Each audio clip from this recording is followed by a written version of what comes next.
Hi, this is the voice, Michael Chiavello. You're listening to the Premium Oddscast, hosted by leading MMA odds maker Nick Kalikas, fight scientist and author of Fightnomics Reed Kuhn, and MMA journalist Brian Heminger. The absolute best UFC betting info, picks, statistics, and analysis from the most respected authority in mixed martial arts betting, MMAoddsbreaker.com.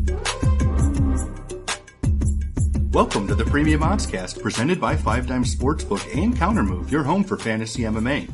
I'm Brian Heminger, joined today by leading mixed martial arts oddsmaker Nick Kalikas to break down this Sunday's UFC Fight Night 74 event, which takes place in Saskatoon, Saskatchewan, Canada. If you're unfamiliar with our format, myself and Nick will be breaking down the fight card from top to bottom, providing extensive analysis and a pick for each fight after doing our film study for the event. Then, fight scientist Reed Kuhn will step in and offer his expansive numerical insight on all bouts with sufficient data. Today, Reed will be able to contribute on 5 total bouts. Briefly looking back at our last event, our premium package bets for UFC Fight Night 74 went 2-1 to win 2.25 units overall. We won our bet on Beneil Dariush as well as our play on the Borg Herrera over 1.5 rounds total, but lost our bet on Serwin Kakai. Our free bet on the Nunes McMahon under 2.5 rounds total also profited 1.17 units. Back to the present, UFC Fight Night 74 features a 12-fight card in total and will be aired on UFC Fight Pass and Fox Sports 1 this Sunday night. Let's dive right in. Now kicking off the preliminary card on Fight Pass is a light heavyweight contest between Misha Cirkunov, who is 9-2, and Daniel Jolly, who is 5-0. Now Nick, where did you open this fight, and how has the public shifted things so far? I opened Cirkunov minus 350, the comeback on Jolly plus 250. And since that time, looking over at 5dimes.eu, our official sportsbook sponsor, it is now Cirkunov minus 450, the comeback on Jolly is plus 360. So more action coming in on the favorite Cirkunov for a reason. I mean, there's been some hype around this guy for a while. A lot of people were expecting him to make his UFC debut a little bit sooner.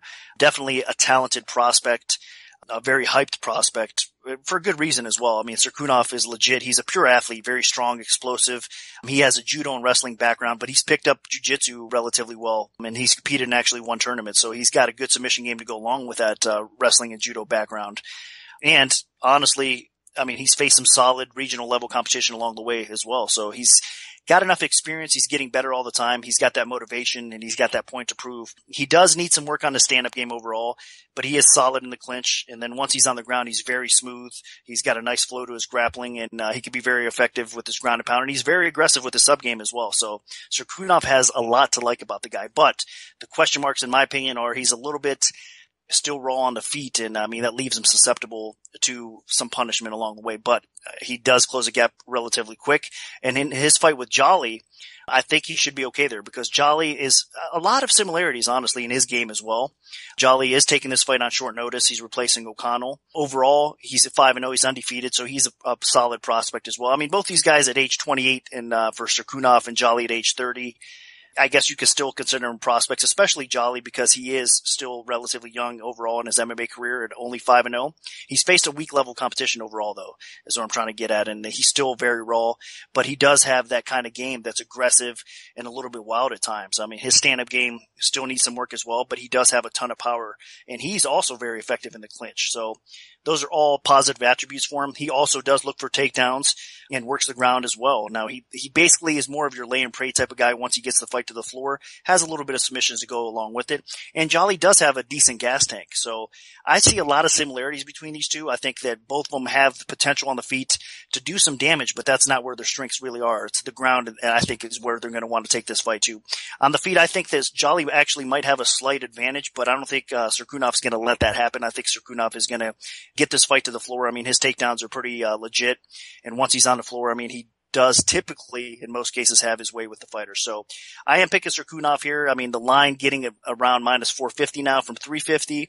I understand why people are trying to put him in a parlay. I mean, with the hype, a lot of people are expecting some really good things out of Cirkunov, and I believe he is going to have success in the UFC.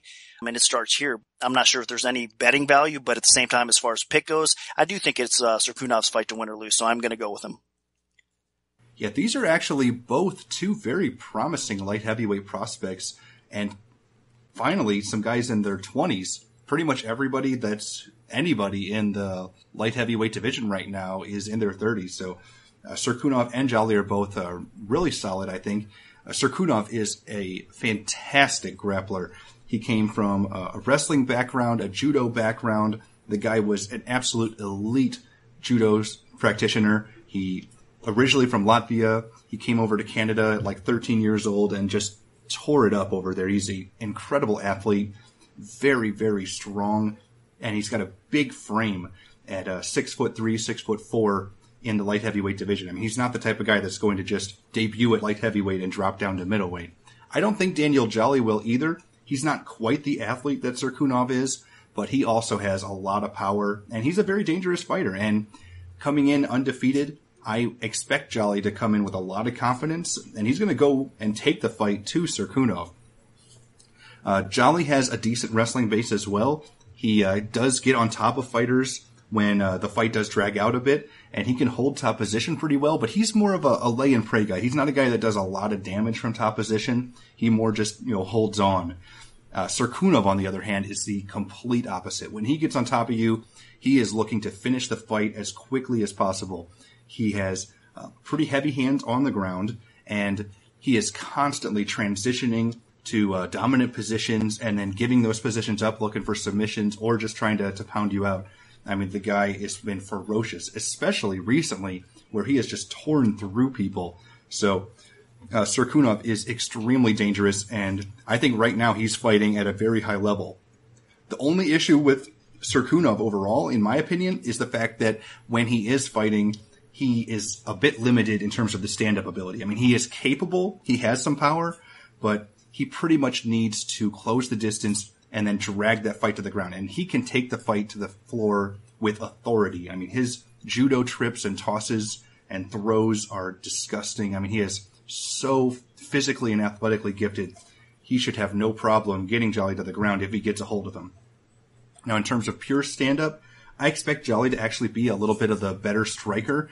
And Jolly is pretty good in the clinch as well, good dirty boxing. So if Cirkunov cannot get the fight to the ground and they get stuck in the clinch, Jolly could do some damage. But Cirkunov, even though he's not much of a striker, he does land some really good knees in the clinch as well. So I would expect him to dish out a little bit of damage if he's on the inside position trying to get a takedown and not getting it. He'll just start unloading with knees.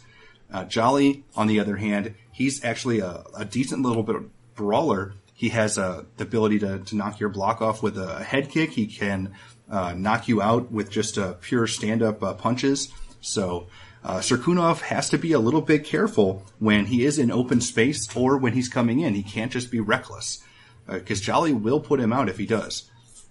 Overall, though, I do expect Cirkunov to take the fight to the ground and then either submit Jolly, ride him out, or potentially just get a TKO. So I think Cirkunov definitely does have a lot more methods to win this fight. Jolly has a little bit more of a puncher's chance, especially with him coming in on short notice to replace Sean O'Connell.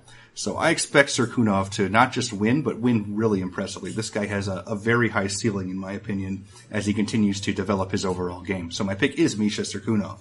Now dropping down to the lightweight division, we have Shane Campbell, who is 11-2, taking on Elias Silverio, who is 11-1. Now, Nick, what's the MMA oddsmaker's perspective on this one? I opened Silverio minus 160, the comeback on Campbell plus 120. That line has been bet up right now. Silverio minus 250, the comeback on Campbell is plus 210. So a lot of support coming in Silverio's way. And the way these guys match up, I mean, Campbell is no slouch at all on the feet. So Silverio, especially based on his last performance, I mean, he did get tagged up. I mean, of course, that was against Magomedov, so to be expected a little bit because he's such an amazing striker. But here's the thing in this fight. Campbell is a pretty outstanding striker, especially offensively as well. I mean, the guy has some power. He's got some length to go along with it. The guy has that killer instinct on the feet as well. The aggression, everything about Campbell's striking game offensively is something to definitely worry about and concern yourself about. So Silverio coming off of that performance against Magomedov, fighting another guy that's going to look to really take your head off, and that's what he does best is striking. It's going to be interesting. So the confidence level with Silverio these days is not as high as it was before that fight. Now, of course, again, you got to get him the benefit of the doubt because Magomedov is definitely a stud. And I was expecting, honestly, Silverio's wrestling to be a bigger factor in that fight, which it should be in this fight as well, because that's where Silverio is going to excel at over Campbell. Campbell does have some solid takedown defense depending on the opponent. I think overall it's decent, and once you do get him on the ground, it's kind of hard to keep him down as well, but he can be placed on his back. And Silverio has underrated wrestling, and he does look for those takedowns, and he can control you. But overall, Silverio is more known for his striking game as well.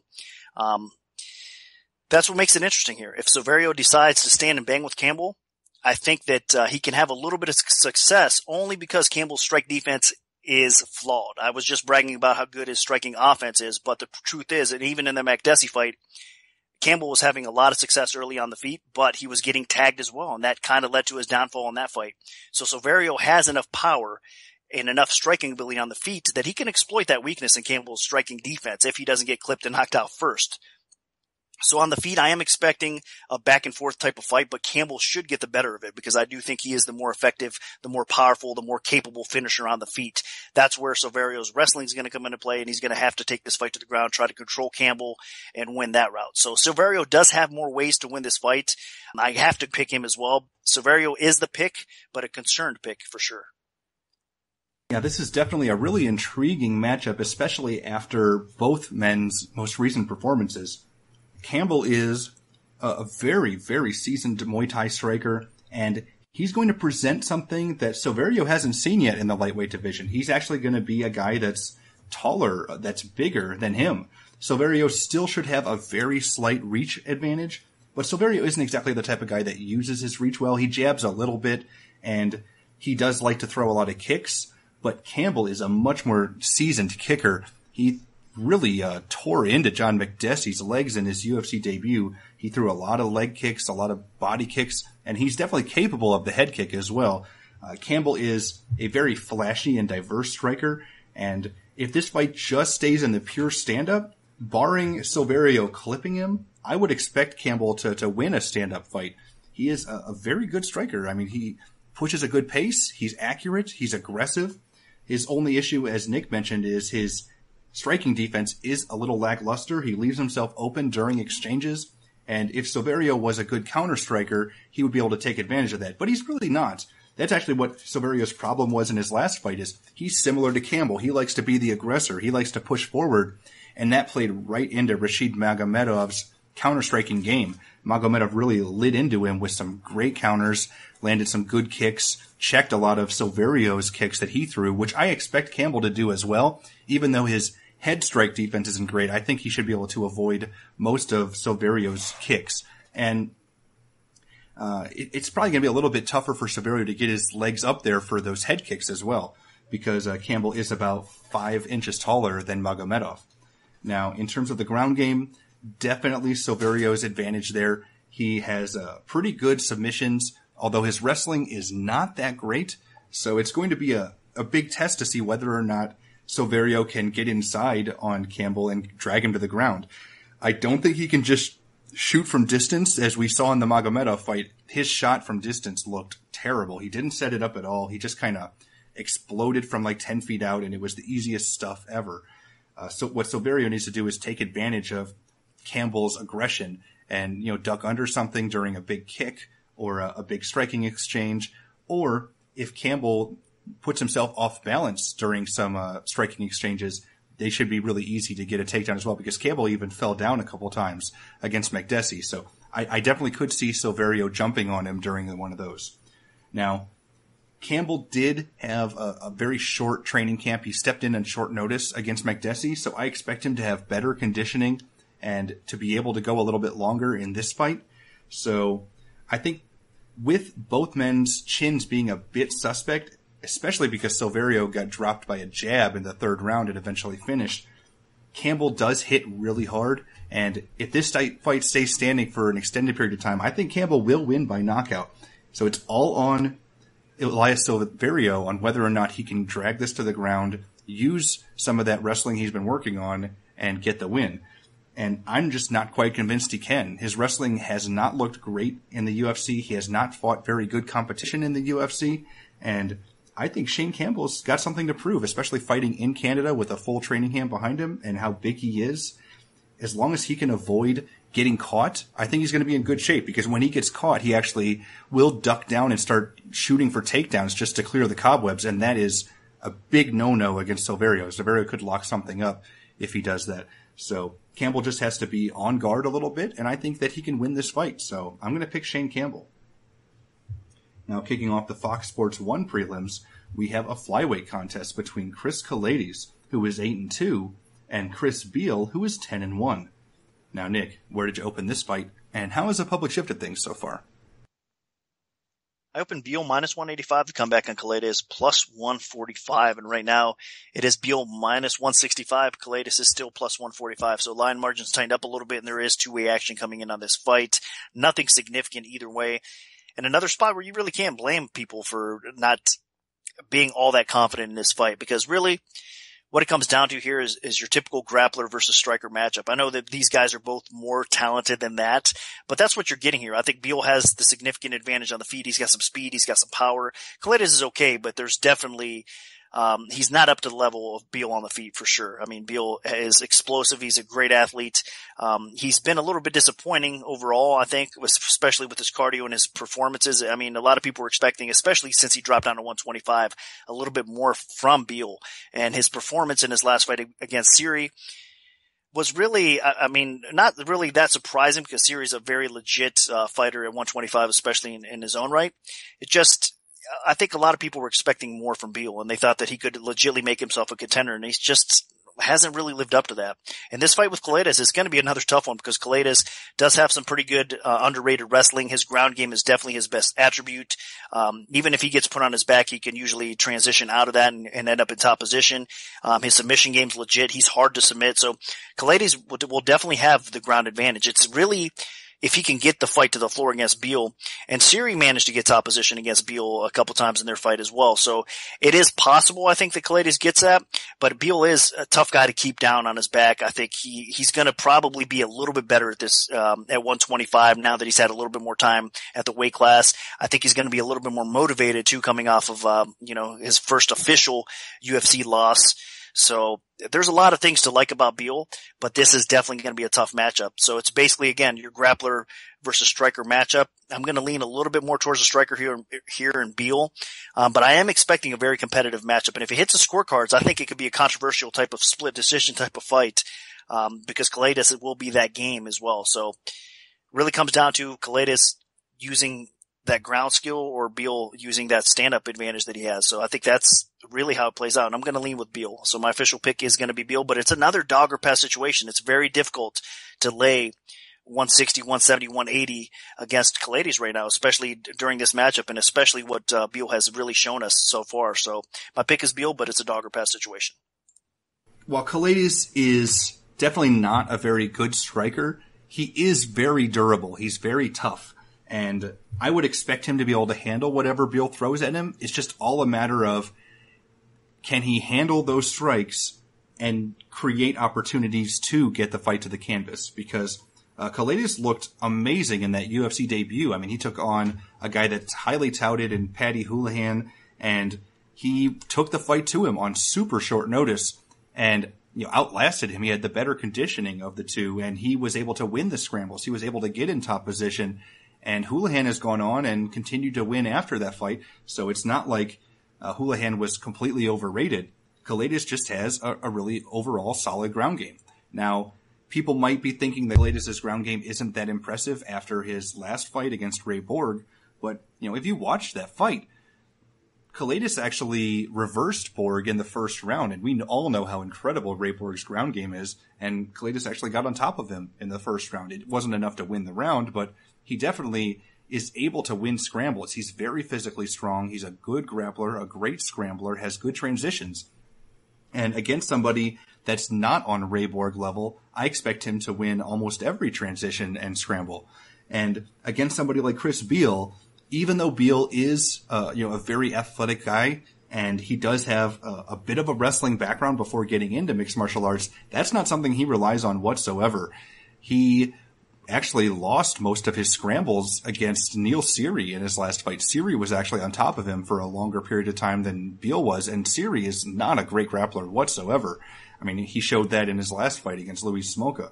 So if Kaleidos can get this fight to the ground, I expect him to be on top for a significant majority of it. So Beal needs to avoid the ground like the plague. Now, Beal isn't a great striker either. He's a bit tentative at times. I mean, he's capable of insane explosion, and he can finish a fight like he did against Patrick Williams, but that's usually few and far between. He's not just going to be landing crazy flying knees and finishing fights with violent knockouts out of nowhere most of the time. I mean, most of the time he's, very measured, and that's something that could play into Kaleidos' game. Kaleidos might not fear Beal's striking and will be able to just pressure him and put him into bad situations, because the longer Kaleidos stays in open space, the worse the fight's going to go for him in this fight. And I expect him to try to get this fight into the clinch, get a hold of Beal, drag him to the canvas, and then just start wearing him down. Beal just does not seem to have very good defensive wrestling, even though his offensive wrestling is okay.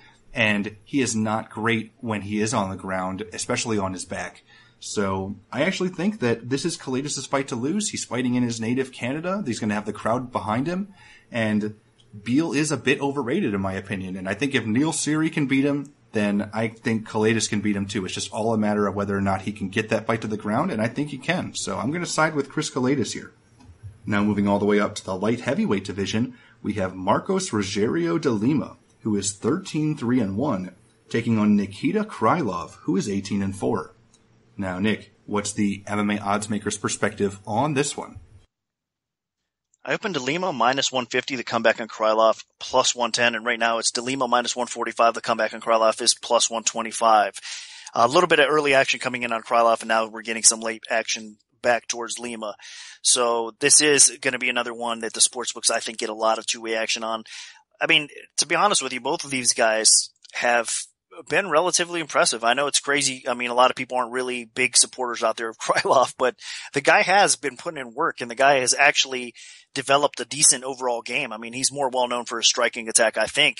I mean, that's, coming into the UFC. I know he's got a sub game as well, and he's been implementing a little bit more of that, but, he's more known for his striking ability. I mean, he's looking at his first real UFC win on his resume. He fought at heavyweight against Soa. I mean, and he did actually pretty good against Soa, all considering, I mean, he was outsized that much. But his first official win against Walt Harris, that beautiful timed head kick, I mean, it was phenomenal. So you can see the potential in Krylov, and especially with him getting himself disciplined enough to lose the weight, to make 205, to put the work in, to get himself better and to start winning fights. I mean, he's looked pretty decent really since that time. He had a solid win in his last outing against Nedkov as well. Nedkov is no slouch.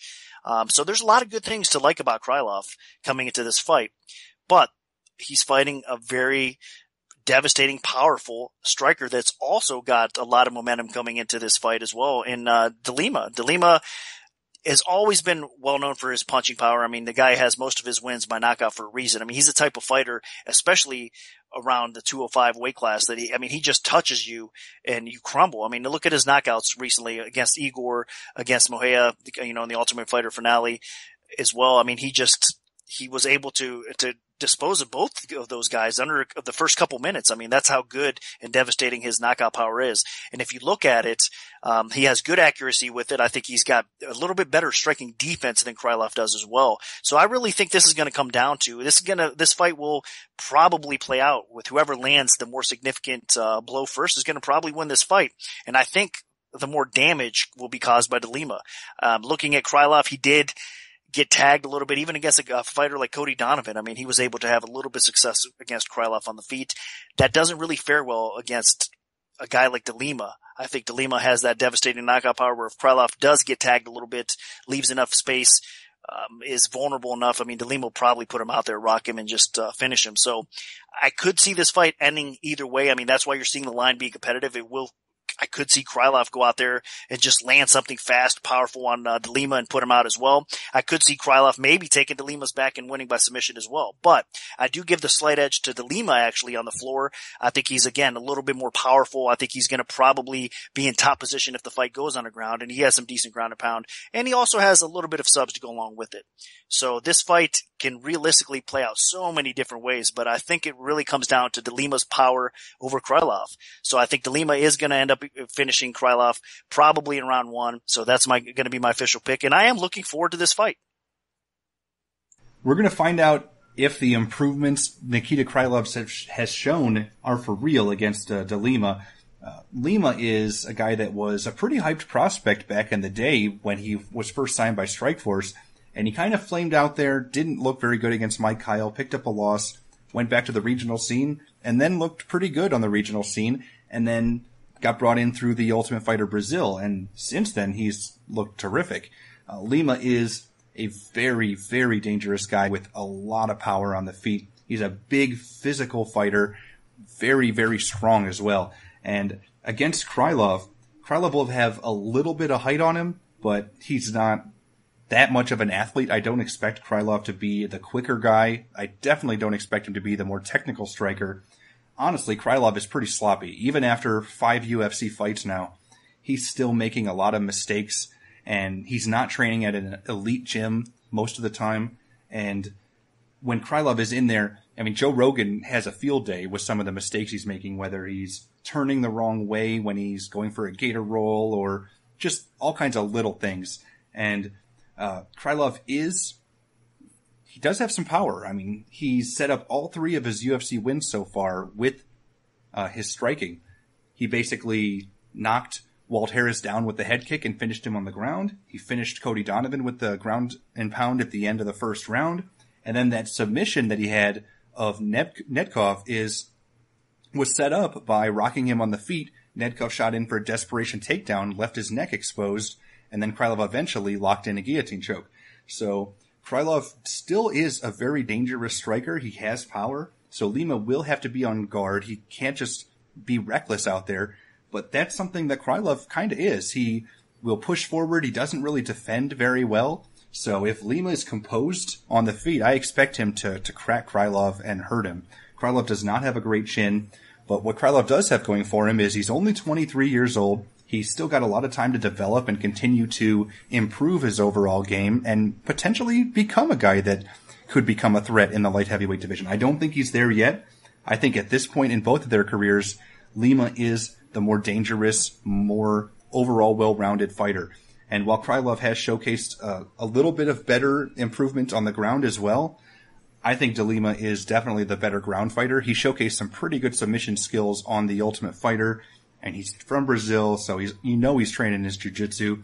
So I expect Krylov won't be able to lock anything up in terms of submissions, and Krylov kind of has a puncher's chance here, and I don't like that puncher's chance. Lima's just a little too composed, too technical, and too powerful, and I don't think Krylov will be able to withstand some of that punishment that Lima is able to present. So I expect Lima to not just hit Krylov early and often, but to probably put him out in the first round. So my pick is going to be Marcos Rogério de Lima. Now dropping down to the bantamweight division, we have Yves Jaboué, who is 20-9, taking on Felipe Orantes, who is 16-7-1 with 2 no contests. Now, Nick, where did you open this fight, and how has the public shifted things so far? I opened Orantes minus 175, the comeback on Jaboué, plus 135, and right now there is more action coming in on Orantes. It's minus 205, the comeback on Jaboué is plus 173. So, again, more support coming in on the favorites. Orantes is dropping to 135, so that makes things interesting off the get-go. He usually, has been most of his career at 145, had some success at 145 as well. I mean, the guy is definitely a very talented fighter. In his last fight against Fili, though, he seemed to get a little bit muscled around, so I understand why he's dropping down, but his cardio was a little bit of an issue there, I think, as well.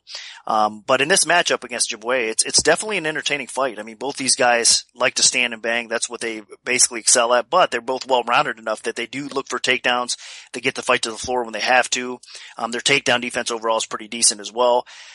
So this should be quite a battle, especially considering Jaboué has looked, honestly, minus his age, he's looked pretty good in his recent fights. I know his last fight, of course, he kind of got fed to the wolves there when they gave him Almeida because, Almeida is one of those prospects that we're all expecting to eventually make a title run. and you get that total shot. I mean, that's how talented the guy is, definitely offensively. So with the age, with the chin of Jaboué kind of deteriorating a little bit, throughout his career, that was to be expected somewhat. But his win before that against Easton, I think showed a lot of people that he still has something left in the tank. I mean, again, Jaboué is more known for his striking skill. He's got a lot of power on the feet, mixes things up very well. He's a very accurate striker, has some speed, has some decent fight IQ. It's just his chin, he does get tagged, and it does let him down at times. He's been knocked out, I believe, 5 times now throughout his career, so that's not necessarily a good thing. Orantes definitely has a better chin, but he's susceptible to getting clipped as well, and he's got to be cautious even on the feet here. So this should be an entertaining bout, should go back and forth. It's really going to come down to Orantes, how he does look and perform at 135, I think. On the feet, it's going to be a war, but I do think Orantes, again, has a better chin, so if they're exchanging blows, it should benefit him a little bit. As far as the wrestling goes, I think that could go back and forth as well. I think Jaboué has shown us recently that he has implemented his wrestling a little bit better. So if Orantes does start to slow, I think that Jaboué could get this fight to the floor and maybe control a little bit too. So I'm expecting a very competitive fight throughout. And if it hits the scorecards, I mean, we could see a controversial type of decision. That's how close it'll be. But if there is a finish in this fight, it's probably Orantes finishing Jaboué along the way. So I have to lean a little bit more towards Orantes. I think that he is, again, the younger, fresher fighter. He's a little bit more well-rounded. I think it'll be competitive on the feet, but I do trust his chin a little bit more. And I think that he'll probably have a pretty successful debut at 135. So competitive fight, but leaning towards Orantes. Jaboué, if this was maybe 4 or 5 years ago and he had the skill set that he has right now, I think he could win this fight. He has very solid overall striking. He can pull off all kinds of crazy, flashy stuff on the feet. And his ground game has actually been one of the biggest improvements overall in his total game. And he's been able to take guys down. He's been able to hurt people on the ground with ground and pound. But coming in here against Orantes, Jaboué is, starting to become the old guard. His last 3 losses have all been by knockout or TKO, and Felipe Orantes does have some pretty good power. Orantes is a very big fighter for the bantamweight division. He was not that undersized in the featherweight division, and he's dropping down a weight class. So we really do have to see how he looks in this bantamweight debut, but he should definitely have a size and strength advantage against Jaboué. I expect him to be able to muscle Jaboué around, and Orantes is at his absolute best when he is in top position against an opponent that he can posture up and start doing some damage in guard. And he was able to knock out Godofredo Pepe in the featherweight division, and if Orantes is able to posture up and drop some punishment against Jaboué on the ground, I think he should be able to knock him out there as well. The big problem is if Jaboué can stay in open space, Jaboué might be able to get the better of Orantes on the feet because Orantes isn't the most technical stand-up fighter. He's going to be a bit longer and taller than Jaboué, but Jaboué is definitely the more technical striker. He uses footwork better. Orantes is a bit sloppier. So the problem, though, is, of course, Jaboué's chin. I brought it up. He's been knocked out. All it really takes is one good shot from Orantes, either standing or on the ground, and I think Jaboué is going to be in some big, big trouble. Orantes does have slight cardio issues, and with this fight being his bantamweight debut, cutting down from featherweight for the first time, it could also make those even worse. So potentially, Yves Jaboué could take over late if this fight goes to decision. So it is a big concern on Orantes. Basically, I feel like he needs to finish this fight to win it. But I do think he can get that finish. Jaboué, while he is a solid overall fighter, it's just tough to trust his chin right now. So I'm going to side with Felipe Orantes. Now, what do the numbers tell us for this one, Reed? Well, the age differential here is probably the biggest gap on the page.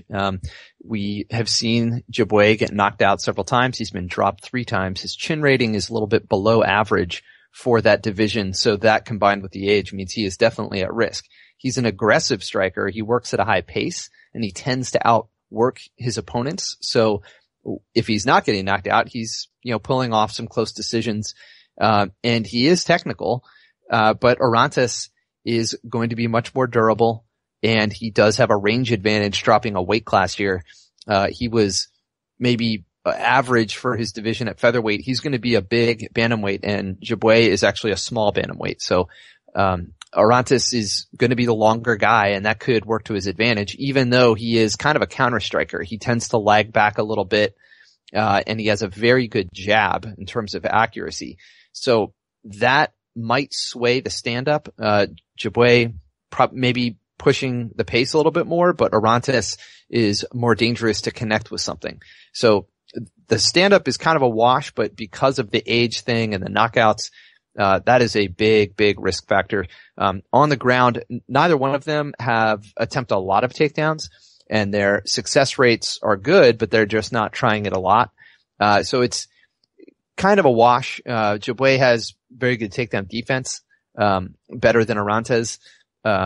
But, generally I don't see that as the big differentiator. Orantes probably a little bit more aggressive with his submission game. At least he's attempting more of them when he's on the ground. So a lot of back and forth on the metrics here, with the exception of just the basic tail of the tape, which reminds us that Jaboué is towards the end of his career here. He's 36. He's been dropped, and he's facing a much younger, rangy guy. And so that makes this very dangerous for him. So, not a lot of certainty here, but I would have to lean towards Orantes just on the macro factors. Now moving up to the lightweight division, we have Sam Stout, who is 21-11-1, taking on Frankie Perez, who is 9-2. Now, Nick, what's the MMA oddsmaker's perspective on this one? Up in Stout, -130. The comeback in Perez, -110. So basically a pick'em with a very slightly insured Stout. Right now, over at 5 dimes, it is the other way. It's actually Perez -135. The comeback on Stout is +115. So almost a pick'em, but now the slight lean is towards Perez from the overall public and betting action coming in early on. Not really that surprised. I mean, this fight would definitely be a little bit different. The odds would be a little bit different if it was a few years back for sure, if Stout was a little bit fresher. I mean, he's only 31 years old, but the problem with Stout is in fight years, he's way beyond that. I mean, he's been in some incredible battles throughout his career. Battle-tested veteran for sure. Quality fighter, always has been. A class act across the board. But the problem is, if you look back at his recent performances, I mean, he's coming off 2 devastating knockout losses to the hands of KJ Nunes and Pearson. Of course, those guys are absolute studs. They could KO a lot of people. So it's to be really expected. I mean, you cannot really even criticize Stout that bad. But the problem is, you could see a little bit of a decline coming along with Stout. I mean, again, he's been in the sport for so long, and he's been in so many great wars and he's had so many fights in the UFC that it was bound to happen. So even though he's only 31 years old, in MMA years, he's beyond that. Perez is only 26 years old. He's a fresher fighter. He's on the rise. His stock is definitely, there's been some hype around Perez for a little while now. So making his debut in the UFC against a very talented fighter like Johnny Case, it says a lot, because I know the UFC is very high on Case as well, so they thought Perez would get in there, handle himself fairly well, and be respectable, and he was early on in that fight for sure. The problem with Perez in his UFC debut against Case was that gas tank. He did take that fight on short notice, didn't have as much time to prepare, very tough opponent in Case, and as the fight went on, he did start slowing up. You got to give a lot of that credit to Case, though, because he was just a sniper. He ended up taking that fight to the ground. He had his way with Perez in that fight, and Perez didn't officially make it out of that fight. He got finished in the 3rd round in his debut. But I think a lot of that was due to just the nerves, the octagon jitters that they say exist. I do believe that. I mean, there's a lot of pressure. When you've been busting your tail to get into the UFC and you finally get that call and you make it against a respectable opponent, there's definitely that added pressure, and especially on short notice. So I don't think we saw the best Perez that we're going to be able to see in the UFC. And this fight against Stout is definitely an easier matchup for him. I mean, Stout can still win this fight. I think that the people that are basically underestimating Stout completely have to be careful here, because Stout is still a really good fighter. He still has the advantage, I think, in the overall stand-up game, because Perez is really not that good of a striker. He's more of your ground fighter, more of a grappling-based fighter overall. He's a brown belt in jiu-jitsu. But he does have some decent power on the feet. The problem with Perez is he doesn't flow enough on the feet where he throws everything in combination, and he just doesn't stay on you with his striking attack. He basically uses his striking to close the gap and look for the takedowns and really work his ground game, because he does have decent wrestling overall. He does have decent jiu-jitsu to go along with it, control, his ability to finish fights on the ground. He's got decent ground and pound. Everything about his ground game is really to like, and it's only going to get better with time as well, because Perez is still a little raw. His footwork on the feet is decent, but there still needs a lot of room for improvement in that area as well. So he is a little bit of a threat only because of his power on the feet, and Stout being a bit on the decline and being knocked out the last two fights. It's not out of the question that Perez could finish him on the feet, but Perez is definitely going to go after the takedowns here. And that's where he might not have a lot of success because Stout's wrestling has definitely improved. He's become a better, more well-rounded fighter through his years in the UFC for sure. So his wrestling has improved quite a bit. I don't think Perez is going to really have an easy time handling Stout on the ground. So if that's the case and Stout does not get knocked out, we could realistically see Stout winning this fight. The problem with me backing Stout here is I'm not sure if I have that much confidence in him as well. I mean, a lot of people out there are kind of fading Stout at this point, and it's hard to argue it. So I'm going to lean also with the fresher, younger fighter that I think has a little bit more upside, but it's another not confident pick because I really think if Stout does not get knocked out or finished in this fight, he probably wins it. So I know Perez could possibly take his back and submit him as well. So there's that option. It all really depends on Stout. I mean, if Stout is able to keep this fight upright, if he's able to defend enough and not get caught with anything significant on the feet, he probably wins a fight.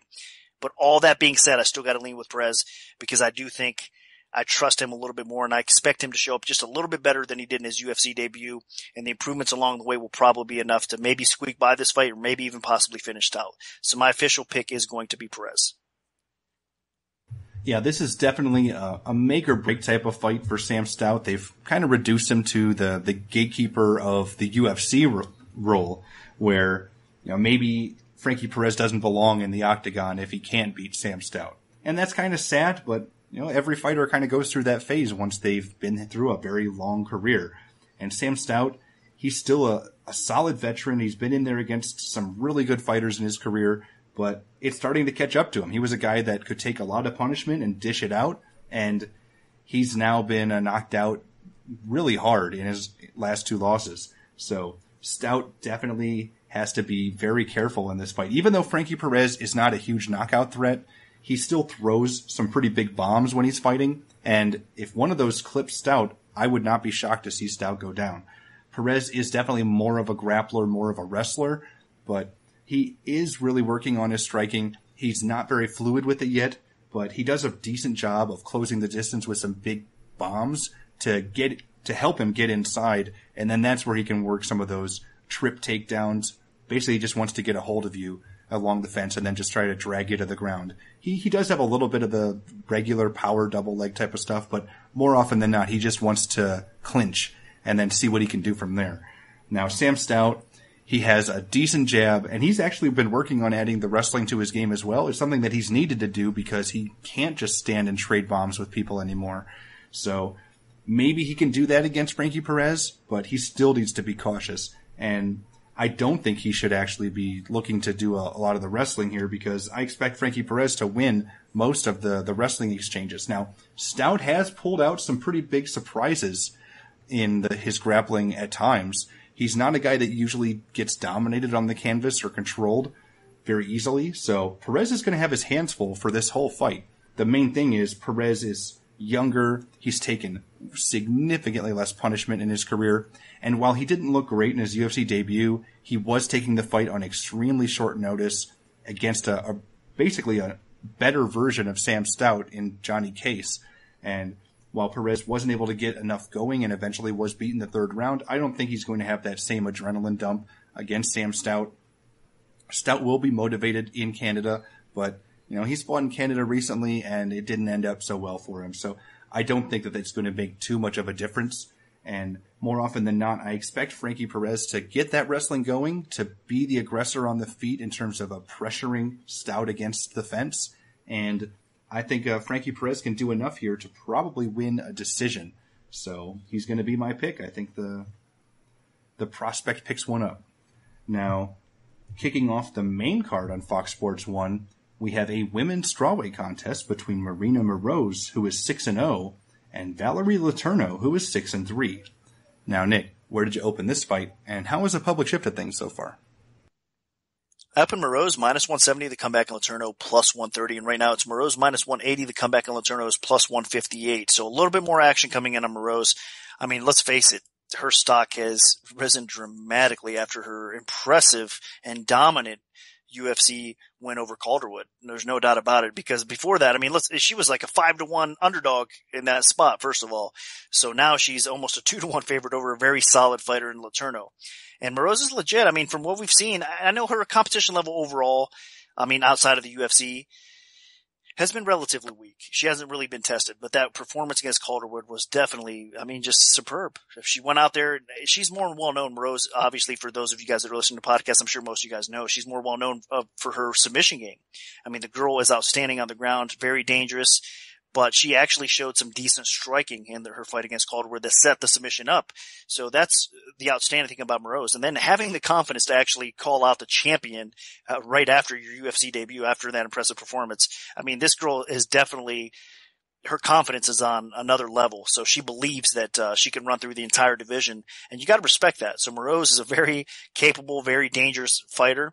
And, you know, if she pulls off this win over Letourneau, I mean, really, we could see some really big things in the future, and she might get that title shot sooner than we all really think. If she does look successful and she's able to just blow out Letourneau, because Letourneau's a very solid fighter. She's a veteran of the sport. She has much more experience over a very solid competition. Even her in her last fight against Rakoczy, I honestly thought Rakoczy would do a little bit better in that fight. I thought Rakoczy would have more of a striking advantage in that spot with her boxing background. But to be honest with you, Letourneau's overall striking game, the way she mixes up her kickboxing, really was very effective on Rakoczy. I mean, she was doing some serious damage. Letourneau has really shown a lot since she made her UFC debut, since she's went over to American Top Team and started really focusing on her training a lot more, taking everything a lot more serious. She's escalated her game to a whole nother level, and I think she's legitimately making herself a threat at 115, no doubt about it. And if she could pull off this upset win over Moroz, then I think she's going to really make a huge statement here as well. So this is your typical grappler versus striker matchup. Even though Moroz showed a little bit more than just being a grappler here, I do believe that this is going to play out, though, because I do think Letourneau a significant striking advantage over Moroz on the feet. So if Moroz is able to get this fight to the floor, she's probably going to struggle in this fight. I know her aggression is something to be cautious about, and Letourneau could possibly get clipped and maybe hurt on the feet. But I think overall, Letourneau will outpoint Moroz. She'll be the more effective striker at a steady pace. And I think she'll be able to maintain the fight upright if she's smart and does not fall for some of Moroz's tricks with maybe even pulling guard. I know Moroz is very capable of doing something like that as well. So Letourneau has to be very careful, but I really think that a lot of people are just kind of counting Letourneau out in this spot a little bit too much. I know Moroz, like I said, has looked very impressive, and we're expecting a lot of good things from her. She's only 23 years old, so she's going to be improving at a higher rate for sure. Letourneau's, like I said, a veteran of the sport, been around a long time. She's 32 years old, so I don't think she has as much room, obviously, left to make those improvements, even though with American Top Team, she has improved her game. The window is a little bit shorter for her for sure, but this is definitely a good fight for her. I think she could make a big statement with a win over Moroz, or vice versa. Moroz can make a big statement with a win over Letourneau as well.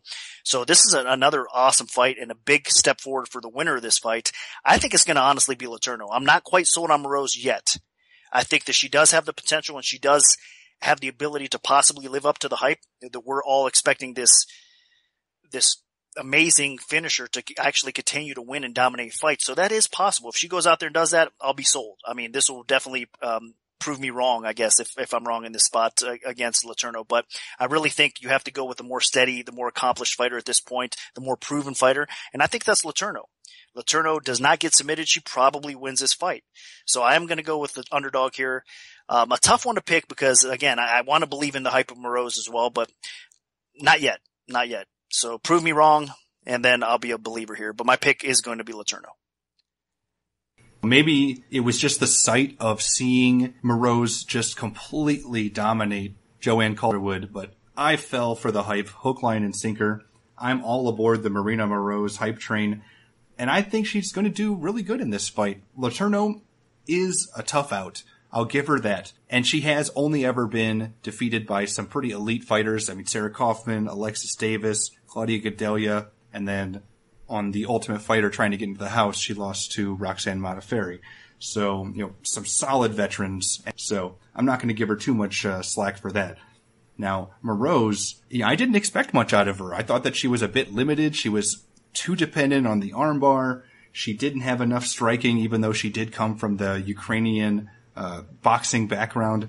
But man, she came out guns blazing against Joanne Calderwood, rocked her, pressured her against the cage, and then just set up an armbar. And even though Calderwood's submission defense is below average, I still thought it was super impressive that she was able to take her out in 90 seconds the way she did. So against Letourneau, it could happen again. Now, Letourneau is definitely a more seasoned striker, a more well-rounded striker than Moroz. Moroz is a dangerous boxer, but Letourneau did face Jessica Rakoczy, who was a very veteran striker, especially in terms of the boxing department, and she was able to handle her in her debut in the UFC at 115 pounds. It was really surprising to me to see Letourneau drop all the way down from 135 to 115, but she's fought at least at 125 before, so it's not the end of the world for her. And she's not even going to have a height or size, much of a size advantage against Moroz. They're both about the same height, and Moroz is the younger, fresher fighter, in my opinion, and she's taken less damage through her career. She's pretty much just dominated everybody she's faced. I think she's beat every single person in about almost the first round. And it's going to be interesting to see what happens if that doesn't work, because she hasn't seen a third round. She hasn't gone to decision, and Letourneau definitely has done that. So I'm going to be very interested to see how Moroz performs against Letourneau if she's not able to drag this fight to the ground real quick and then submit Letourneau. But that being said, I think Moroz is aggressive enough and extremely talented that she should be able to get this fight to the ground. Now, whether or not she's able to get the finish, who knows? I mean, Letourneau did go the distance against Alexis Davis, and she went the distance against Claudia Gadelha, two really talented ground fighters. So I expect Letourneau to put up a really tough fight, and maybe she gets submitted, maybe not. I mean, Letourneau did get tapped out in the first round by Roxanne Modafferi, but again, that was at 135. That's 20 pounds heavier. That's a big difference. So we'll see what happens, but I'm a believer in Moroz. Maybe it was a flash in the pan type thing, but I don't know. I maybe it's just my desire to see more contenders in the women's strawweight division, but she came out of nowhere. She demolished a fighter that a lot of people had a lot of hype behind in Joanne Calderwood, and I think that she's the real deal. So we'll see 100% if she is the real deal against somebody like Letourneau, but I think that Moroz can get this fight to the ground. I think she can pressure Letourneau with her aggressive boxing, and I think she could potentially submit her pretty quickly, just like she's done everybody else. She's fearless. So I like Marina Moroz here. Now moving up to the lightweight division, we have Olivier Aubin-Mercier, who is 6-1, taking on Tony Sims, who is 12-2. Now, Nick, where did you open this fight, and how has the public shifted things so far? I opened Aubin-Mercier minus 165, the comeback on Sims plus 125, and this fight has seen some decent movement. Right now, it's Aubin-Mercier over 5 dimes. He's coming in at minus 240, the comeback on Sims is plus 200. So the hype on Aubin-Mercier is definitely out there, it's definitely legit, and the guy is a very talented fighter. He did finish second in a very close competitive decision to Laprise in the Ultimate Fighter finale. There's been a lot of comparisons for Aubin-Mercier with even the likes of GSP. Of course, he trains at TriStar, so he surrounds himself with some really talented fighters, good coaches, everything you want to see in a young, rising prospect for sure. But I don't know if those GSP comparisons are fair quite yet. But Aubin-Mercier is definitely a very talented grappler that is improving his overall game. His stand-up looking a lot better as well. And the guy definitely has a bright future at only age 26. I mean, he's going to continue to improve. But he's got his hands full in this fight against Sims. I think that Sims is a very underrated fighter. And in this matchup with Aubin-Mercier, actually, it's going to be a typical grappler versus striker matchup. And I'm saying that both these guys are more well-rounded than that, but Mercier is definitely going to want to take this fight to the floor, and Sims is definitely want to keep this fight upright and use his outstanding boxing and power on the feet. I mean, the guy has good accuracy. He showed, obviously, some really good finishing ability, even in his UFC debut, which he took on short notice at a higher weight class. So Sims is kind of moving back down to his more natural weight class of 155. I'm expecting a lot of good things for Sims at 155, to be honest with you. So this is a matchup of really solid up-and-coming prospects and potential guys that are looking to make an impact and one day claim a possible title shot. I know they're a long way to go, especially in this stacked division of 155, but this is a big step towards the right direction for the winner for sure.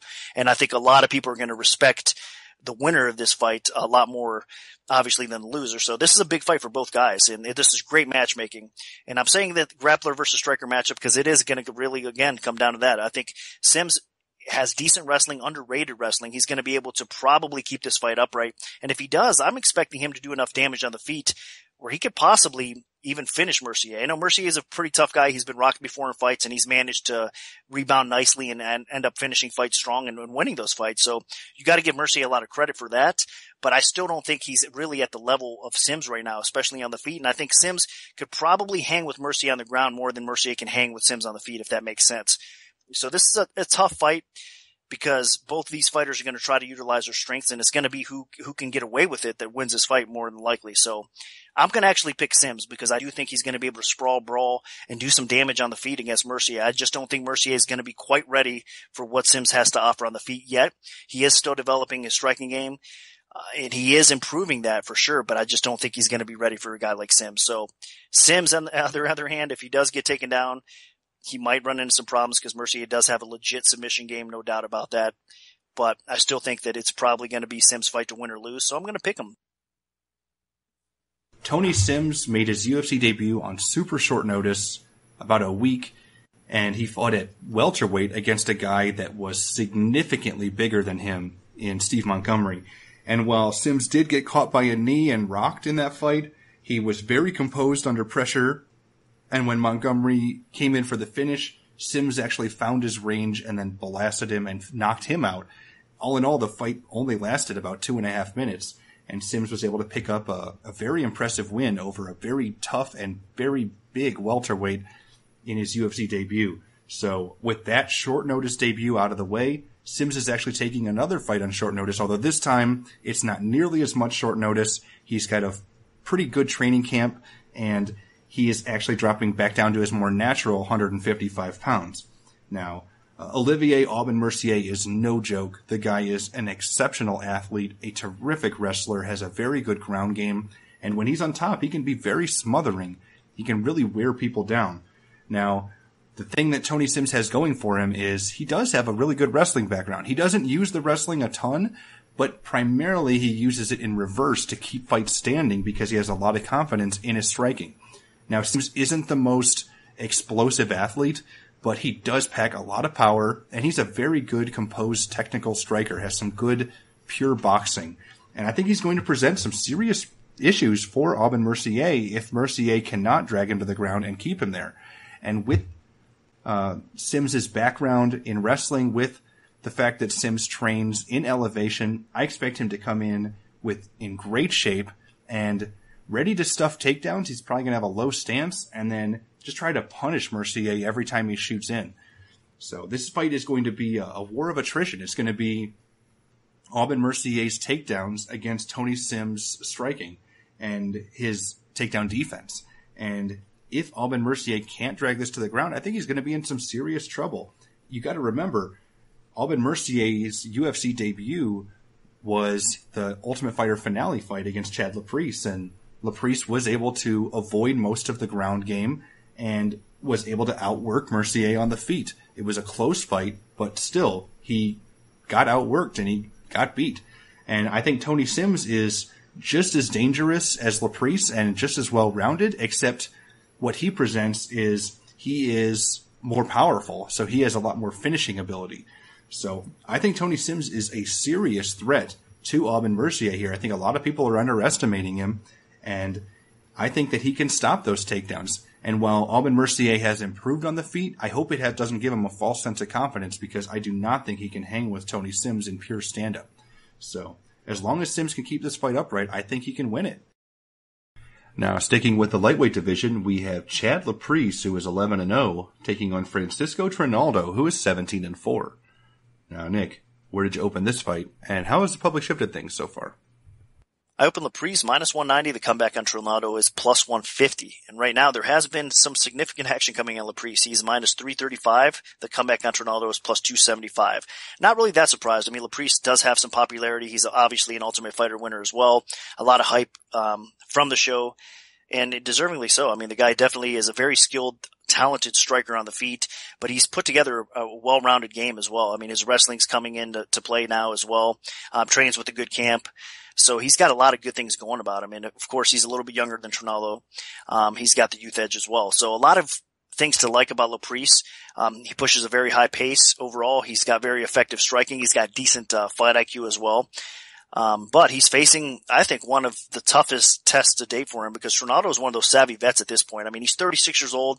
It's unfortunate, honestly, that I think he's coming into his own at age 36, meaning that he's always had some issues. Trinaldo has. I mean, his cardio has been a little bit suspect, and that's what's kind of hindered him in the past as well. But he's improving his cardio. He's working hard, and I think he's probably the best he's ever been right now. But again, his age and his body might not agree with him as well, even though he has been performing relatively well. In his last fight against Park, a lot of people were surprised he was able to kind of do what he did against Park and steal that decision, which I think he deserved. I mean, he looked great in that fight. And Park was looking pretty good up to that point as well. So that was a pretty solid win, proving that he could beat some of the younger guys out there still, and that he's still relevant in the division. Now, Trinaldo is very dangerous almost in all aspects of the game. You take him down, and put him on his back, you got to be careful, because he can submit you, off his back. Obviously on the feet, he has devastating kicks. He's got some punching power in his hands. He's aggressive at times. He's got that killer instinct. So regardless of where this fight takes place, Trinaldo is game. And he's not going to be an easy fight at all from Laprise to deal with. But I do think Laprise does have the advantages. Again, he's going to be the fresher fighter. I think he's going to be pushing at the higher pace. I think he's going to land a little bit more effective. I think his strike defense overall is a little bit better as well. And I think he can probably get the fight to the floor and end up in top position. I think his overall wrestling has improved enough that he will find himself in that spot from time to time as well. So I'm expecting a very competitive fight at 3-1 where the line is now. Even though I'm not really that shocked, I don't necessarily agree with it, again, because I do think Laprise will probably have one of the tougher fights to date, especially with the improvement that we're recently seeing from Trinaldo. So I think how this fight works out is Laprise basically outpoints Trinaldo for 3 rounds, with a little bit of top position, with a little bit of just footwork, leg movement, and outstriking him to win this fight. But I am expecting it to be competitive. But you do have to side with Laprise. He's a younger, fresher fighter, and he has more upside for sure at this point. So my pick is Laprise. Yeah, Laprise is an interesting fighter, and while he is a good prospect, he hasn't shown me that he can be a top contender in the lightweight division yet. Neither is Trinaldo, honestly. He's definitely more of the gatekeeper role, but not the gatekeeper on whether you should be in the UFC, but more the gatekeeper on whether or not you deserve to be an upper-level fighter in the division. And Trinaldo has actually shown some decent improvements in his overall game. His striking has come a long way. He's a very powerful, dangerous guy with some heavy kicks, and his ground game has always been there. It's just against the really good wrestlers that he's been exposed a little bit. And Laprise, while he's a good wrestler, I don't know if his wrestling is good enough to control Trinaldo for 3 straight rounds. And Trinaldo's conditioning has actually improved drastically, and you would never expect that from an older fighter. But he's actually come out there and he's been able to go the full 3 rounds, and he's getting better with his conditioning. So he's definitely been doing something right. Trinaldo is also a pretty big guy, muscular guy, so he's pretty tough to bully. So Laprise is going to have a couple of his weapons taken away, I think, in this fight. He's not going to be able to pressure Trinaldo quite as much because he'll walk into something. He's not going to be able to completely dominate Trinaldo on the ground, I don't think. The main thing is Laprise, as Nick mentioned, might just outpoint Trinaldo. Laprise has definitely not shown much of any real finishing instincts in the UFC yet. He's faced Olivier Aubin-Mercier, he's faced Dennis Cedeno, he's faced Brian Barberena in the UFC so far, and all fights have gone to a decision. All 5 of his most recent fights have gone to decision as well, in general, going back before the UFC. And the last fight he actually finished was on The Ultimate Fighter. One of the fights he beat Cajun Johnson by knockout. But he just has not showcased a lot of finishing ability in the UFC. And I think that's something you need to develop if you really want to be a contender. And against Trinaldo, it's going to be tough. I don't think Trinaldo really has a bad chin. So Laprise probably won't be able to knock him out. And I don't expect Laprise to be able to get a submission threat going against Trinaldo either. So this is going to be a war of attrition. I don't agree with the line movement either. I think should be a little closer because Trinaldo's going to give him, plenty to think about with the power that he presents and potentially Trinaldo being able to outmuscle Laprise. But overall, I do see Laprise just pushing a high pace and trying to wear Trinaldo down and maybe trying to force Trinaldo to be a little more defensive on the feet with a high pressure attack. So we'll see how it plays out. I don't know if this fight's going to be that good. Like, I'm a little worried that it could get pretty ugly, a lot of clinching, but we'll see how it all plays out. But I do favor Laprise to get the better of it overall, but I'm not confident enough in him to lay anything at over minus 300. But my pick is Chad Laprise. Now, Reed, what do the numbers tell us for this one? Well, the performance metrics here are very close. If we start with the stand-up striking, it's a tie in terms of power striking accuracy. It's a tie in terms of overall strike pace. The defense favors Chad Laprise a little bit, and he does tend to use more power than jabs. Neither man has been knocked down, but then there is another glaring difference here, similar to another fight on the undercard, where there is a huge age differential. 8 years. Chad Laprise is right in his prime. Trinaldo, 37 years old. He is officially the oldest guy on the card. So that is a big concern. Going up into Canada against a home country guy at that age.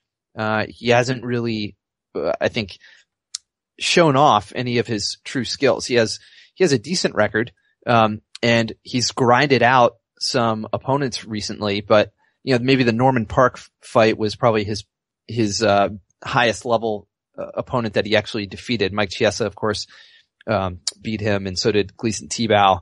So he has folded against good competition. He's gotten it done against lesser competition. And that's where we stand with this guy. We don't know which one we're getting, and we're not really sure which one Chad Laprise is. Is he really the stud that an undefeated tough winner should be? I don't know. And based on the paper metrics, it's very, very close. And so I would be very hesitant to lay a lot of juice, although with the age differential, of course, I would have to lean towards Laprise here.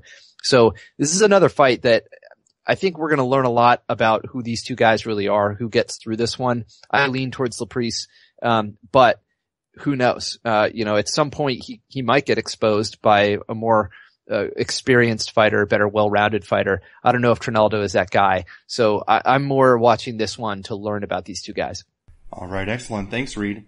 Now moving up to the welterweight division, we have Patrick Cote, who is 21-9, taking on Josh Berkman, who is 28-12. Now, Nick, what's the MMA odds maker's perspective on this one?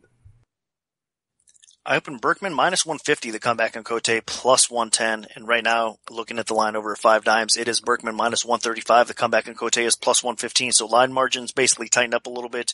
There has been some two-way action coming in on this fight. A little bit more on the underdog Cote early on, and now we're starting to see some balance back on Berkman. So I think it'll stay like that. I mean, for the sports books, this will be a very competitive fight, and it should be a very competitive fight throughout. I mean, you have two savvy vets here that have nothing but experience facing really good quality competition, and two guys that really, again, talk about veterans that have improved. I mean, you could say that about both these guys.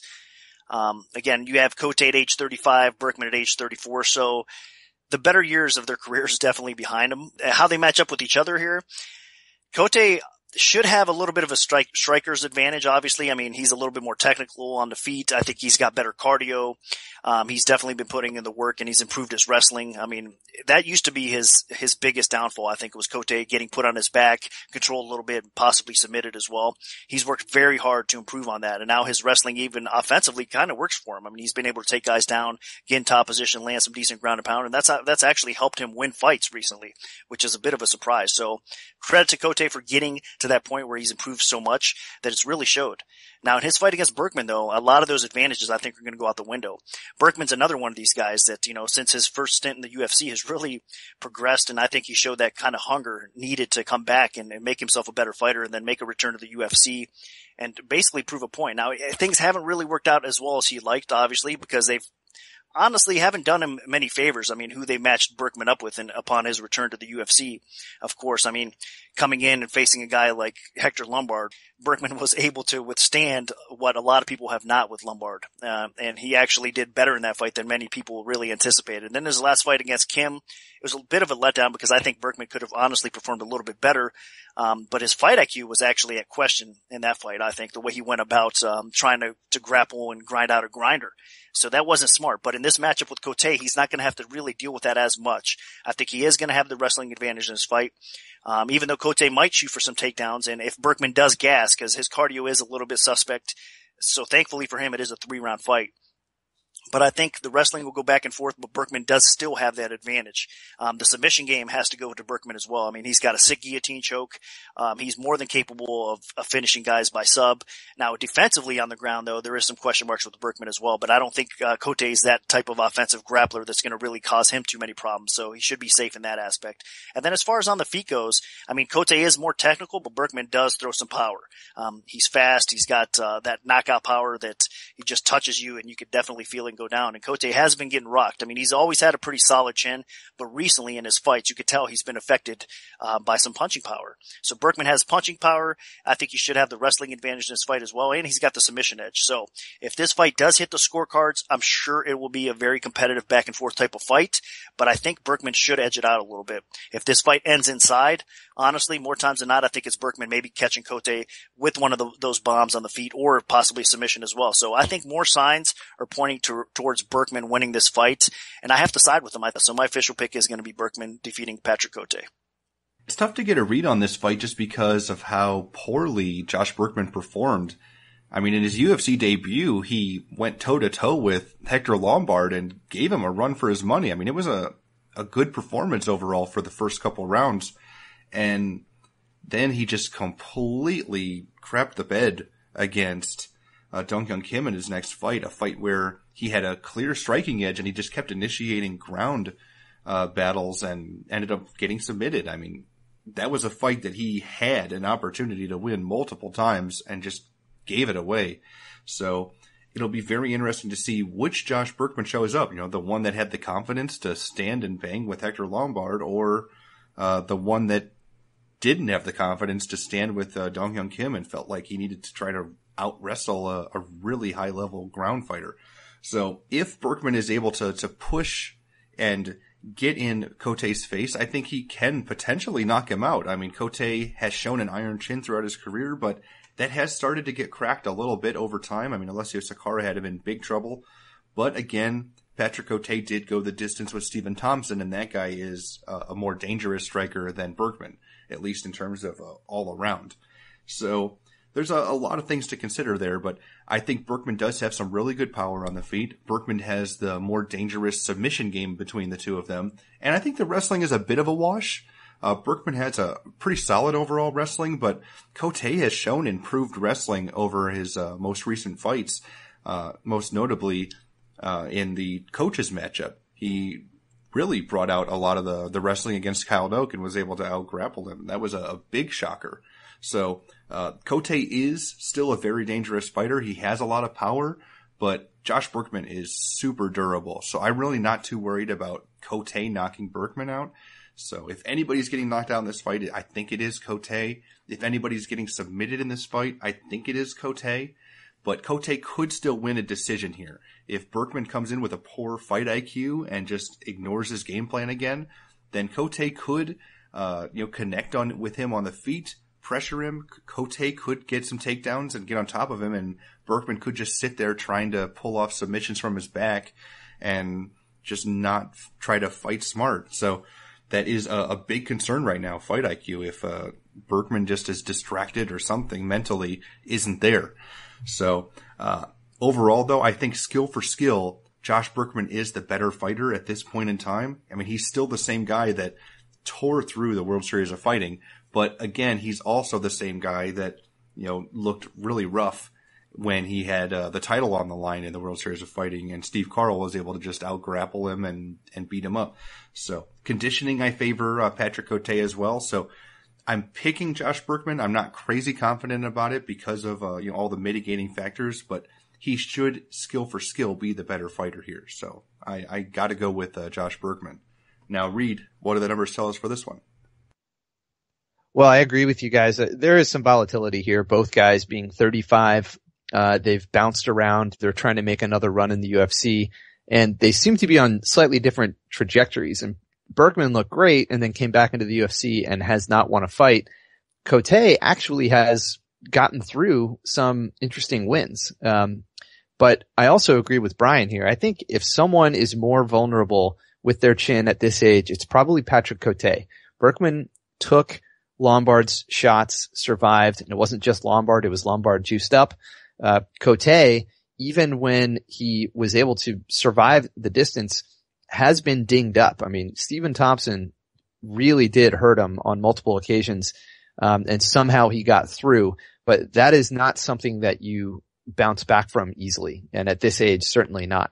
So, I think in his last fight, he took advantage of someone who was even more extreme in terms of being a little bit used up in Joe Riggs. So this matchup doesn't have the same feel as the Joe Riggs matchup. I think Berkman is a little less grizzled and just as game as he should have been against Kim or Lombard.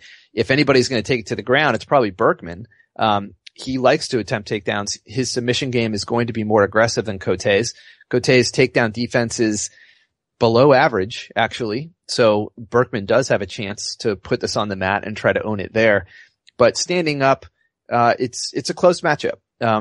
Both guys have kind of loose defense. They're not exceptionally powerful, not exceptionally accurate in terms of pace. It's very similar, although Berkman gets a slight edge in overall, average pace.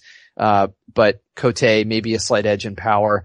It's kind of a back and forth wash on the feet. Very, very close matchup. But on the ground, it does lean more heavily towards Berkman. So if he's smart, that's what he implements here. But there are a lot of unknowns. I think Berkman overall has the better finishing potential, arguably with his hands, but certainly with submissions. Whereas Cote has found a way to grind out decisions a little bit better than Berkman. So, again, lots of back and forth here. If we do see a finish, I think it's Berkman, and maybe that's the best bet here. Although, both guys have been dinged up and then found a way to make it through. Cote, the question about him is his time up? Can he keep doing that and still hold on, take a beating, and make it to the bell? So I don't know about that, but overall, leaning Berkman. All right, excellent. Thanks, Reed.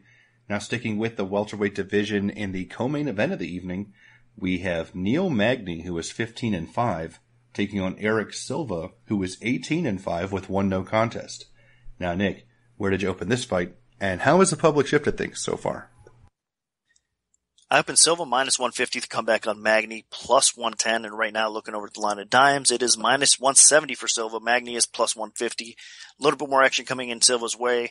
I think we'll see some two-way action coming in back and forth on this fight as well. Of course, Magny is replacing Rick Story in this fight. So Silva, he's going from one tough fight to another, honestly. I mean, Magny's definitely a challenge. He's looked phenomenal throughout his career. I know he had finally a setback, after that crazy win streak that he was just recently on. Magny did. Things kind of came to reality for him against Damian Maia. But he's looking to rebound and get quickly back on track here against Silva. But that's a tough matchup, man. I'll tell you what, both these guys definitely have some skill and have a well-rounded skill set. But as far as how they match up with each other, really it's all going to depend. I mean, this is a similar fight in a lot of ways to most of Silva's fights, because if he does not end the fight in round one, then he's going to struggle in round two and round three, especially against high-level competition. And Magny is just that. He's high-level competition. He's improved his overall game quite a bit. He's really been working on his takedown defense, even though it didn't really pay off for him in his last fight against Maia. I mean, generally speaking, it does pay off because he's got better takedown defense, better wrestling. He manages to get top position more times than not. So he has improved on that aspect of the game. So Silva's going to, I think, have a struggle get him to the floor. But I think he can do it still. I think that Silva's good enough, and his wrestling and his takedowns overall are effective enough that he probably will get Magny to the ground. And once on the ground, I mean, Silva's another one of these guys that, I mean, it doesn't take much for him to end a fight by submission on the ground. I mean, he looks to take your back more times than not, but he has many different ways of finishing the fight by submission. So Silva is a beast on the ground. Not just that, though. If he does struggle with the takedowns, I think Silva is so dangerous and aggressive on the feet that he is going to be the more capable fighter of ending this thing by KO early on as well. Definitely that leads to some openings defensively, though, for Silva, because when he tends to get a little bit too wild and aggressive, it tends to kind of leave his hands down, his hands low. He tires out a little bit faster, and he could get clipped. I mean, we've seen that in the past, so he definitely needs to be careful about that. But early on in round one, this is going to be a hard fight for Magny.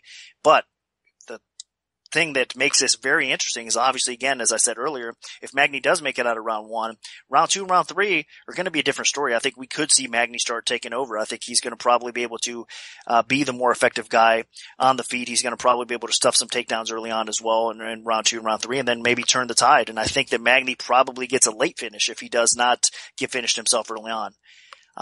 So it's a very tough fight, honestly, from the betting standpoint as well. It's hard to lay 170 on Silva because if he doesn't get the job done in round one, he's probably going to lose. And it's hard to take the dog in Magny because Silva is so good and so dangerous early on, and Magny is susceptible to getting KO'd, I think. He's susceptible to getting submitted as well, by a guy like Silva. So that's the hard part and the tricky part about this fight, how they match up. But I honestly lean a little bit more towards Silva. I think his aggression in round one probably will get it done for him. And then if he does have enough left, I mean, his cardio seems to be improving a little bit. He definitely showed toughness, especially in his fight against Matt Brown. So maybe he does steal 2 out of 3 rounds as well. And if it hits the scorecards, maybe he does win. But I'm expecting if this fight does hit the cards, it probably favors Magny a little bit. But either way, honestly, I will find it hard to believe that Magny doesn't finish him in round 2 or round 3, or like I said, Silva doesn't finish him early. So I am going to go with Silva because I think he does get the job done in round 1. Yeah, this is an extremely interesting fight. It was originally supposed to be Eric Silva against Rick Story, but an injury to Rick Story forced Neil Magny into this bout with less than 2 weeks' notice. So that is a huge concern on Magny, especially after he's been coming off of a very rough appearance just a few weeks ago against Damian Maia at UFC 190. So Magny's stepping up, but granted, he didn't take a lot of damage in that fight, but still, just very little preparation. And Eric Silva has a huge game plan available, a blueprint, if he wants to follow the success of his fellow Brazilians against Magny. Now, in terms of on the feet, I think this fight's going to be pretty even. Magny has improved his stand-up quite a bit, and he has started to use his jab a lot more, although he still does push to get inside a little too much. That could definitely get him in trouble against Eric Silva. Eric Silva has massive power, and he is very dangerous on the feet, especially early.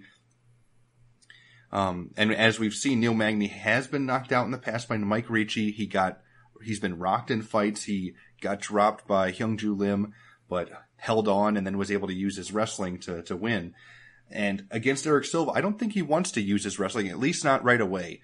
Eric Silva has a very dangerous ground game. As much as people like to hype up how powerful and dangerous he is on the feet, he's actually scored more finishes by submission in the UFC than by knockout.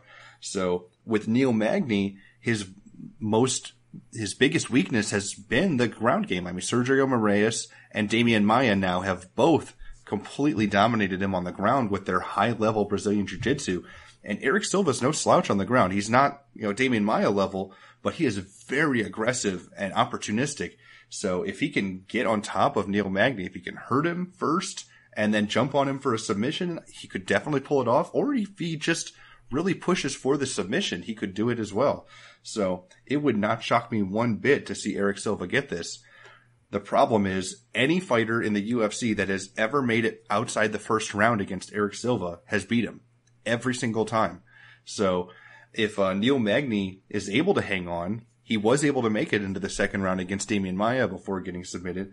Maybe Magny can hang on long enough that Eric Silva just gets tired. Cardio has been his kryptonite throughout his entire career. And if he starts to fade, Neil Magny will turn it on in a heartbeat and really punish him. And Neil Magny trains out of Colorado. He has incredible conditioning. So that is the biggest difference between these two fighters is the conditioning levels. And Neil Magny would almost certainly finish Eric Silva if Eric Silva starts to slow down. So there's a huge dynamic here of Eric Silva needing that first round finish versus Neil Magny just needing to hold on, weather that storm, and then turn it around. So I'm going to slightly lean towards Eric Silva. I think with the short notice, it's going to make it that much tougher for Neil Magny to hang on, but you can never count this guy out. I thought he wouldn't be able to hang on against Hyung-Ju Lim either, and he survived, held on, and then, hammered Hyung-Ju Lim with some nasty ground and pound.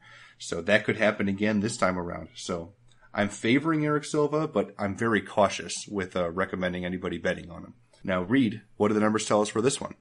Well, you guys are basically saying they play to each other's weakness, and that's exactly what I'm seeing on paper here. Eric Silva, yes, he is fast, he's explosive with his hands, but he is much more dangerous with his submission game. He's attempting 3 times the rate of submissions when he gets takedowns, but that only happens in the first round. As Brian mentioned, once he gets out of the first round, he actually becomes a very ineffective fighter. He's tending to absorb a lot of punishment.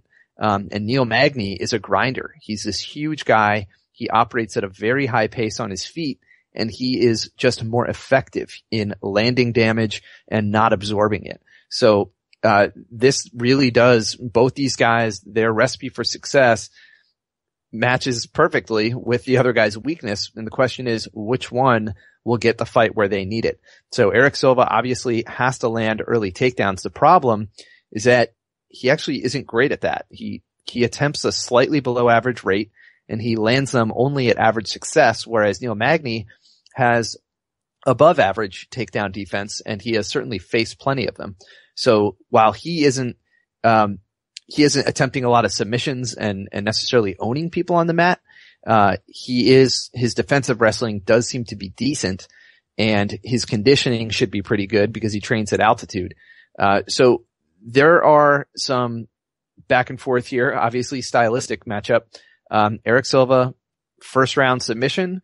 If he doesn't get that, this is going to be an upward battle for him. He is going to fade, and Neil Magny is perfectly suited to taking advantage of a dwindling gas tank. So, this is a tough one to call. I can understand why people think right out of the gate, well, Silva's going to get a submission here, and the short turnaround with Magny makes this even harder to predict. But this is a fight where it's going to follow certain scenarios, and so maybe that's where the play is. It's not going to be Eric Silva by decision. It's going to either be him early or it's going to be Neil Magny down the stretch. All right, excellent. Thanks, Reed. Now moving on to the main event of the evening, we have Max Holloway, who is 13-3, taking on Charles Oliveira, who is 20-4 with 1 no contest. Now, Nick, what's the MMA odds maker's perspective on this one? I open Holloway minus 165, the comeback on Oliveira plus 125. Right now over 5 dimes, it's minus 220 for Holloway. The comeback on Oliveira is plus 180. So more action coming in Holloway's way. It's tough because I think a lot of people are banking on Holloway being able to sprawl and brawl in this fight. Obviously, he's got a big edge on the feet.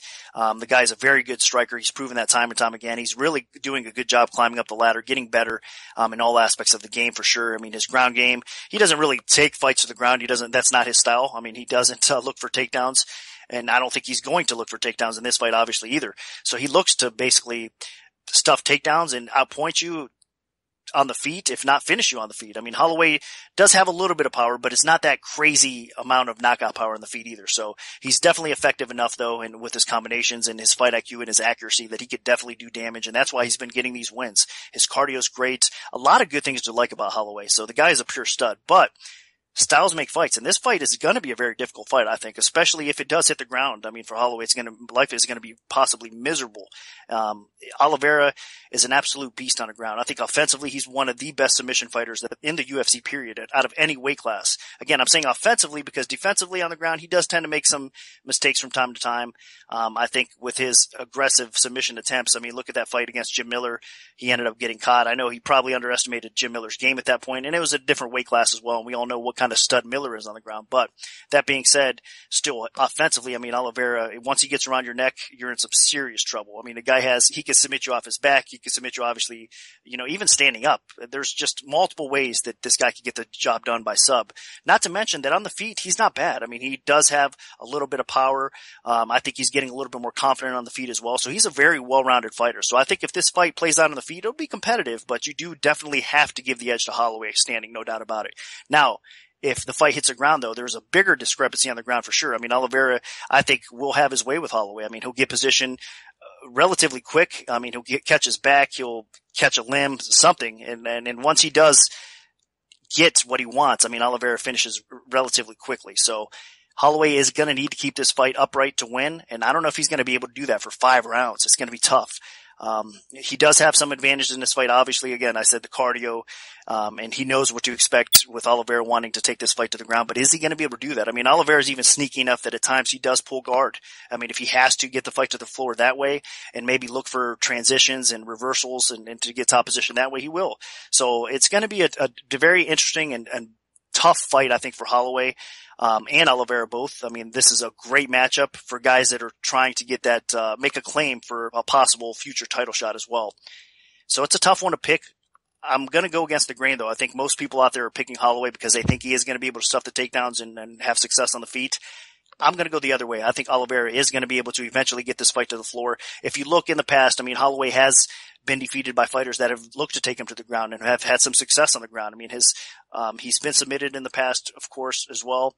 And he has been decision. I mean, even Conor McGregor did have some great success getting that fight to the ground and controlling him a little bit as well. So I think if Oliveira has even close to that amount of time working on the ground, he's going to get rid of Holloway. So I think Oliveira's ground game is going to be the difference here, and I think he is going to probably pull off the submission win along the way. So my official pick is going to be Oliveira to win this fight. You have Max Holloway, who has quickly become one of the better strikers in the featherweight division, taking on Charles Oliveira, who is the best submission fighter in the featherweight division. Now, both guys actually do have plenty of skills in each other's specialty. Holloway's been pulling off multiple submissions in the UFC featherweight division, and while Oliveira hasn't knocked anyone out, his stand-up has actually improved drastically. So I think in terms of how these guys will fare against each other, Holloway, if he can keep it standing and avoid going to the ground, I would expect him to be able to win a decision or potentially knock Oliveira out. Oliveira has been knocked out before, but Holloway's weakness, at least historically, has been when he's faced significantly better ground fighters. Dustin Poirier was able to submit him in his UFC debut. The Dennis Bermudez fight was really close, but Bermudez did get a couple takedowns that may have helped sway the judges. And then the Conor McGregor fight, Holloway got repeatedly taken down by McGregor despite McGregor's knee injury. So if Charles Oliveira wants to win, the path is there for him. The blueprint is there. It just, people haven't been able to utilize it much. Holloway has faced really good ground fighters in the past and defeated them, like Cole Miller, although that fight didn't really go to the ground that much. So if Oliveira wants to get this to the ground, he needs to close the distance in a hurry. Really, he doesn't have great pure wrestling takedowns, but he does have really good clinch and trip takedowns once he gets a hold of you along the fence or something. So it's going to be all about whether or not Oliveira is going to be able to close the distance or not. And Oliveira has been able to do it historically against really good grapplers. So I would expect Oliveira to be able to take this to the ground. It's just all a matter of Max Holloway's footwork, Max Holloway's speed and athleticism, because Oliveira is going to be expending a lot of energy trying to drag this fight to the ground. While if Holloway, as long as he's able to avoid it, if he's able to outmaneuver Oliveira, then he's going to be in really good shape because Holloway is a cardio machine. This guy can go all 5 rounds, no problem. He's been able to go 3 rounds easy. He's been able to push an extremely high pace. He lands a very high rate of strikes. So he kind of has that death by 1,000 cut strategy where he is just constantly throwing a barrage of strikes at his opponents. And he just overwhelms them. Eventually, he does usually pick up a TKO or a submission late as his opponents start to fade and wear down. So that is the huge concern here, is if Charles Oliveira can't get this to the ground, then Holloway's just going to batter it. So I still, though, that being said, I think Oliveira will, because Holloway has been taken down by lesser grapplers than Oliveira, and Holloway has been submitted. So I think if Oliveira can get on top of Holloway, even just briefly, there's a good chance that he'll be able to pull something off. And I know Holloway's continuing to improve. He's one of the younger fighters in the division, but there's a really good shot that Charles Oliveira, if he can get on top of him, will be able to defeat Max Holloway. So I think Oliveira's ground game is going to be the difference here. It's just all a matter of whether or not he can close the distance, and I do think he can. And Oliveira's stand-up has improved to the point where he'll be able to hold his own long enough that maybe Holloway drops his guard a little bit, and then that opens it up as well. So I think people are completely underestimating Charles Oliveira's ground game here, and I think styles make fights, and this is a bad potential stylistic matchup for Max Holloway. We could see him getting exposed a little bit, kind of like Neil Magny did against an elite-level ground fighter. So I think this is Charles Oliveira's fight to lose, so I'm going to pick him as the underdog. Now, Reed, what do the numbers tell us for this one? Well, first of all, we definitely see a guy with advantages on the feet and then another guy with advantages on the ground. Max Holloway has excellent stand-up game. He is very accurate. He's recorded 6 career knockdowns. His knockdown rate isn't abnormally high, but that's impressive in the featherweight division to be knocking people out like that. And more importantly, he operates at a very high pace, and he draws his opponents into slinging a lot of leather in the stand-up. That's why he's been in some exciting fights. So he is throwing 15.5 strikes per minute on average. That is higher than almost anybody on the card, with the exception of Sam Stout. And he's doing so with very high accuracy, and he's not getting hit back very often. So that tells us Holloway is a very good technical striker. He is not using his leg kicks very much, so presumably that should help him in his takedown defense. And his takedown defense is 78%. That's very, very good. It's just that Oliveira is relentless with his takedowns. He is attempting more than twice the usual takedown attempts, and he's converting them at roughly an average pace, but because he's throwing so many, he eventually drags people down. So that is the concern here in this matchup. So Holloway probably has the edge in the feet. It's not that Oliveira's stand-up game is bad. It's just not nearly as good as Holloway's. He actually, Oliveira does have good accuracy in his own right. It's just his defense is a little sloppy. He's getting hit slightly more often than he's landing, and he also is getting into barn burners. So that's a dangerous game to play against a guy like Holloway who wants that to happen. He wants a lot of leather to fly because he's going to pick you apart and he's not going to take damage. So on the feet, I definitely lean Holloway. The question is, can Oliveira close the distance and get it to the ground? And he is apparently very good at that. He has been able to do that. I think his most impressive performance was even in defeat against Frankie Edgar. He actually hung in there with a very high level guy, arguably should be the top contender in the featherweight division. And here's Oliveira, even took one round off the cards from Edgar from at least one judge. And I thought it was a pretty close fight. So he can hang with a good striker, but he does need to land some of those takedowns, and that'll be the key here. Can Holloway stand up to the takedown attempts? Because on the mat, Oliveira is throwing up submissions at a ridiculous rate, and that is very dangerous for Max Holloway. So we will learn pretty quickly if Holloway is able to keep his distance or if Oliveira closes the gap. So overall, I just think that the line should be closer here.